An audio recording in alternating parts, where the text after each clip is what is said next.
கேஷாதி பாத வர்ணனை. நீர் ஒரு ஒளி பிழம்பு. நாரதர் அணைய முனிவர் அனைவரும் பருகிய திவ்ய ஸ்வரூபம். எழில் கொஞ்சும் நின்னை வர்ணிக்கிறேன். மயிர்பீலி சுற்றி கருண்டு சுருண்டு அடர்ந்தது நின் கேசம். எயிர்பிறை போன்ற நெற்றித் தடம், அதில் அழகிய திருநாமம். கடல் அலைகள் நின் புருவம், தாமரை இதழோ நின் கண்கள்.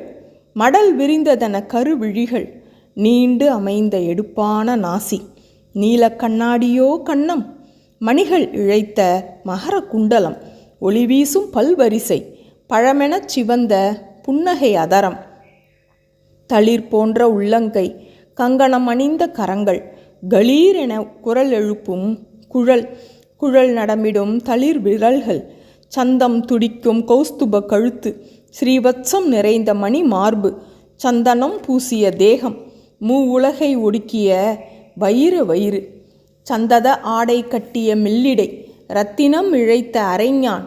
தந்தம் போன்ற சௌந்தரிய தொடை, சம்புடம் போன்ற கால்கள். மந்தரமலை தூக்கும் பாதார விந்தம், உருண்டு திரண்ட கணுக்கால்கள். சிந்திய மலரென கால் விரல்கள், கொஞ்சிடும் நிலவென நகங்கள். சத்தமே இல்லாத கருணை கடலே, யோகியர் கெஞ்சும் பாதமூலமே. முக்தர் துதிக்கும் வாசஸ்தலமே, பக்தர் மயங்கும் கற்பகத்தருவே. சித்தத்தில் என்றும் நிலவிடு, துன்பத் துயரை தவிர்த்திடு. சத்திய சுகம் எனும் முக்தி, அந்த நித்தில குவியலை தந்திடு.